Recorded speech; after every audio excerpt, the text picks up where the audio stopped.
Ladies and gentlemen, a lot of stuff unfolded after this June 1st deadline. So let's react. The Las Vegas Raiders. Nothing happened. Baltimore Ravens is pretty good. You want to know why that's pretty good? You don't have to play Myles Garrett. Pretty simple.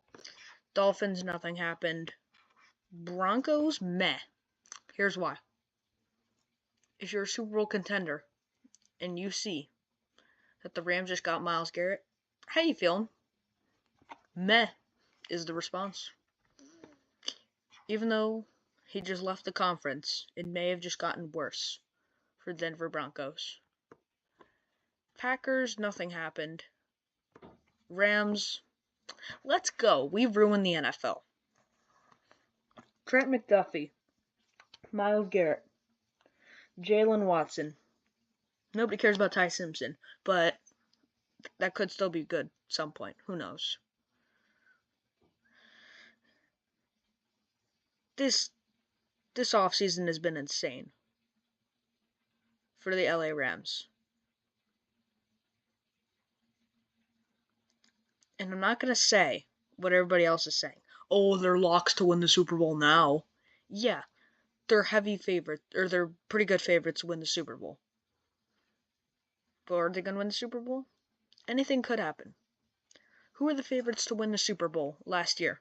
Because they had, quote, stacked cores. Well, the top four I was always hearing about were Detroit, missed the playoffs. Eagles got first rounded by a wild card team. Chiefs won 6 games and had a top 5 pick, or top 10 pick. Almost traded up for a top 5 pick. And who was the last team? The Baltimore Ravens? Tyler Loop? Does that seem familiar? I mean, you had to rely on you lost a division to the Steelers. Like, come on. Anything could happen. Stafford could blow his arm out, and it's over. Stafford could become washed. It's over. Puka Nacua could have off-the-field issues and absolutely implode the team. Devontae Adams could become completely washed. Myles Garrett could become completely washed. Who knows? Maybe Trent McDuffie's system doesn't, or the system in Kansas City worked for Trent McDuffie, but not the one in LA. Who knows? I feel like people are overreacting here, but it could happen. This is probably the valid reaction for many people. Let's go, we ruined the NFL. Commanders? I'm going to say that's pretty good. One reason only. Brandon Ayuk. I know that contract isn't good, but the market for Brandon Ayuk after the Giants free agent signing, A.J. Brown getting traded, those are two teams who could have definitely used Brandon Ayuk getting receivers. So that tightens the window. And if they ultimately do make a move for Brandon Ayuk, whether it's through trade or just pick him up after he gets cut, I think the Commanders are in the win here. Except, correct me if I'm wrong, I think they're actually playing the Rams. Cardinals, you're gonna die. But to be honest, nothing really changed. But you're still gonna die. Steelers, nothing to say there. Bills, I'm gonna put them in the same field here. It's not like if the Browns have Myles Garrett, they're beating the Bills.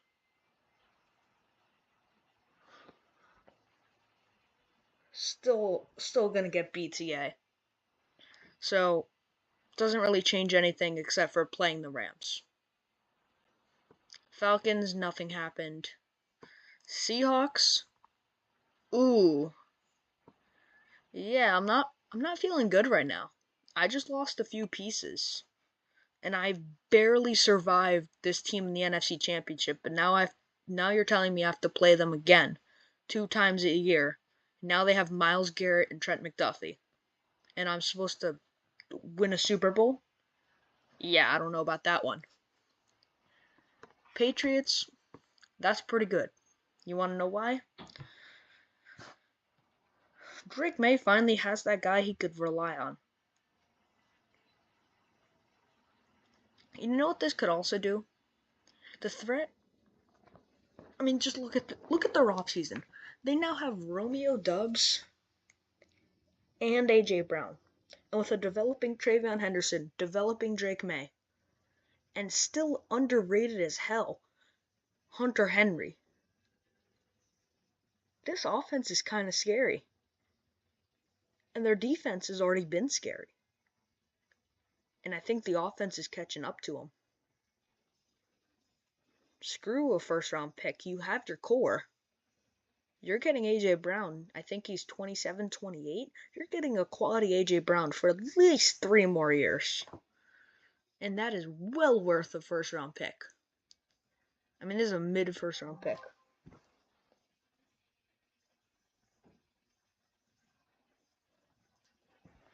The Browns, low-key underrated. Internet, do not explode. Yes, giving up Myles Garrett and not getting multiple first-round picks. I get it. But take a look at something right now.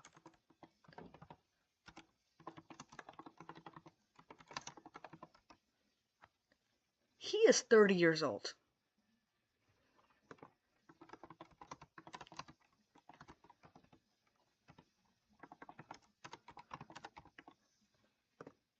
Look at this.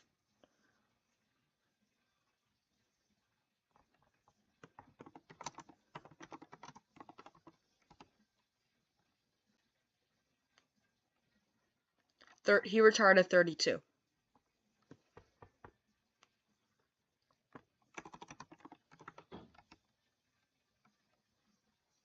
J.J. Watt was 33. I'm not saying Myles Garrett's going to become that guy, but he's got much less time than people realize.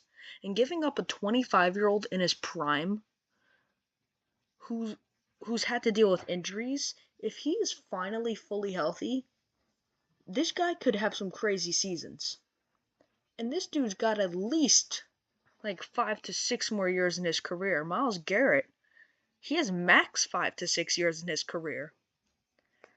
Until he's just completely full-blown washed. Getting a dude in his prime, along with draft capital for one draft, first-round pick, another draft, a second-round pick, and another draft, third-round pick, you're getting longevity. All around. And what does Myles Garrett add to that team right now?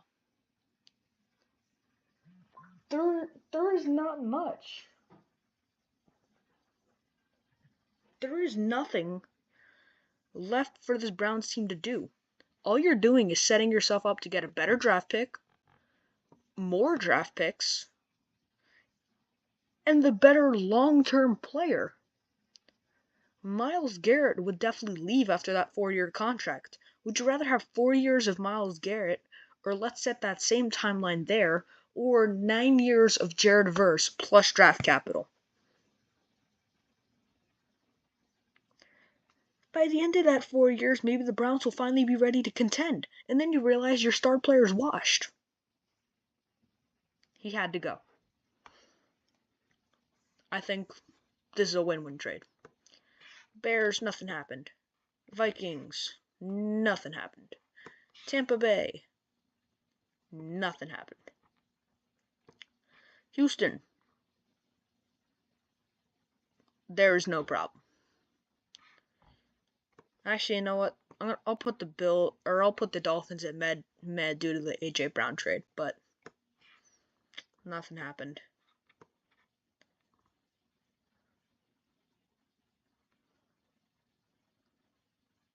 Here's where,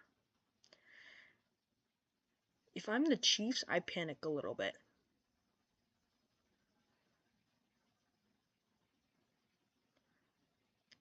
Because if you're supposed to be on this revival arch, and you're supposed to be this really good team, and you now have to get past A.J. Brown and the Patriots, and then if you get past them, you have to take on Aaron Donald and the Rams. I just said Aaron Donald. Myles Garrett. That's not good. That's not good. Giants.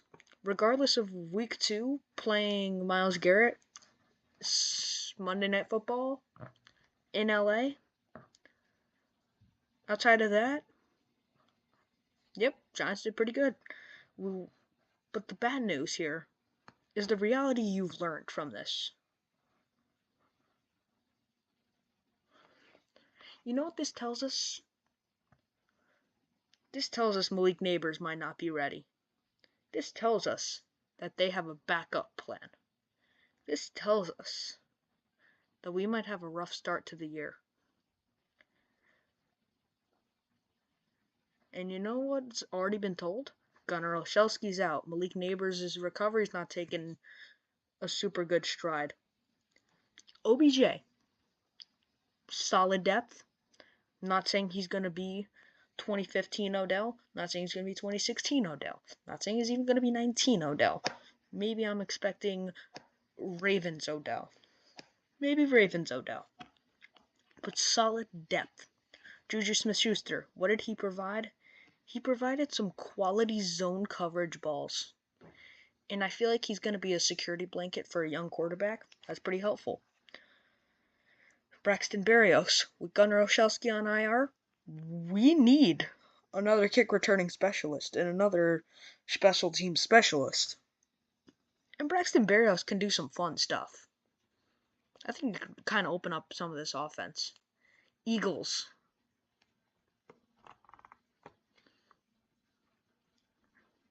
I know Howie Roseman might prove me wrong. I know Howie Roseman might be like, but dynastic, I'm about to get the greatest player you've ever seen at 26 overall.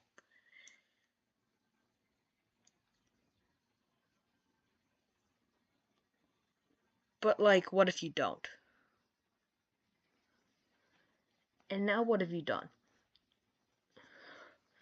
The players at receiver you have right now, some great quality depth.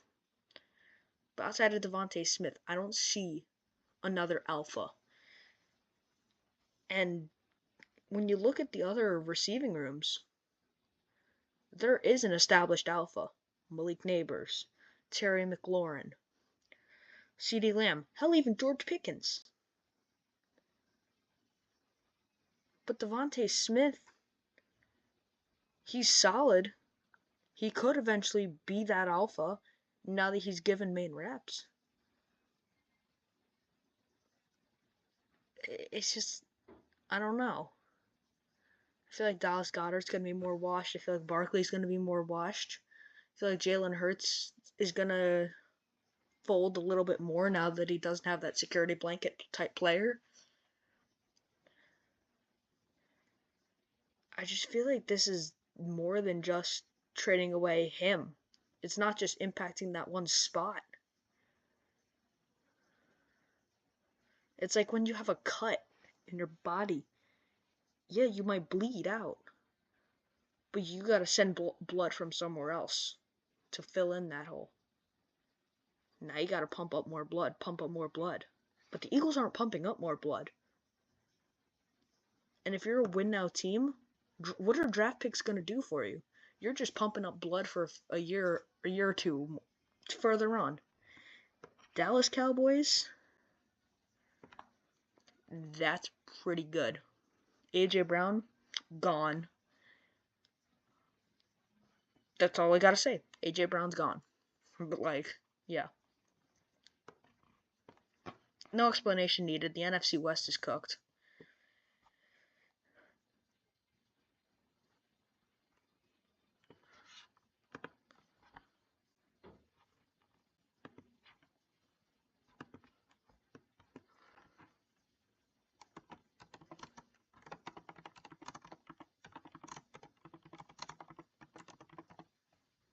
Ladies and gentlemen, welcome to the Joe Burrow has been revived category.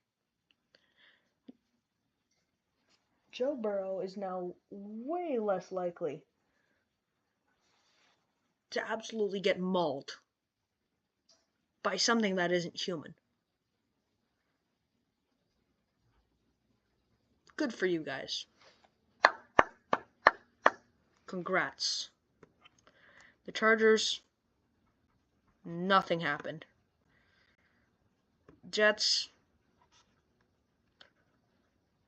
Have you guys ever watched that Family Guy clip where Joe Swanson's just like, "Hey Peter, this seatbelt isn't working right," and then Glenn Quagmire says, "What's gonna happen to you that already hasn't?" That's what's going on with the Jets. Nothing's happened. You can't get any more bad from where this is.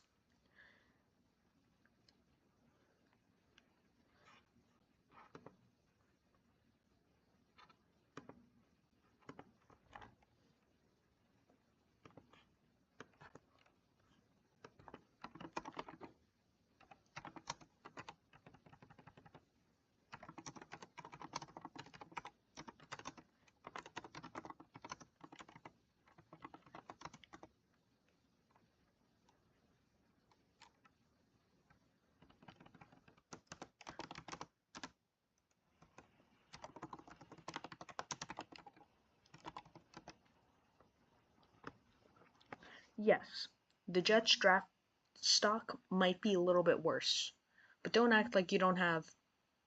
How many first round picks is that? I don't even know. It's not like the Browns potentially moving up a spot is going to kill you. Yes, it's bad, but the QB depth in this draft class apparently is insane. And to be honest, Shedur's still the quarterback. I mean, you gotta score points to win football games, don't you? I like what the Browns are doing to build over there, but like, they're still kind of gonna suck anyways. And the Jets are still gonna jet. So, it's gonna be a battle regardless. Panthers, nothing. Titans, nothing. Colts, nothing. Jaguars, nothing. And I'd like to add one more point to why the Eagles trade is meh for them. They play in the biggest wild card division you have ever seen.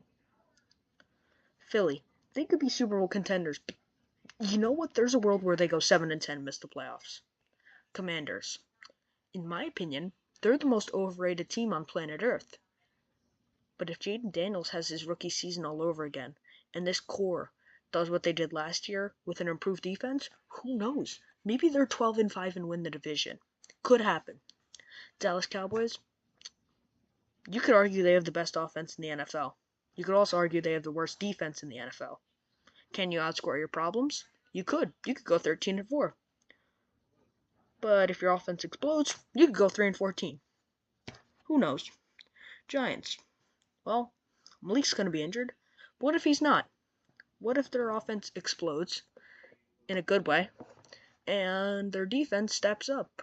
Because maybe their cornerback room is more underrated than you think. And their D-line is still insane.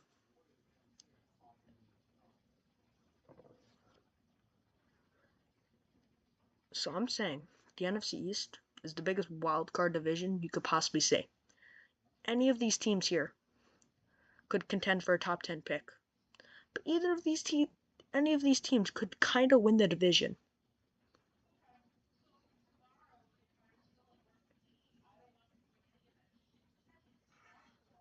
Do you think Washington is going to do that? I'm going to end the video, and I'll see you in the next one.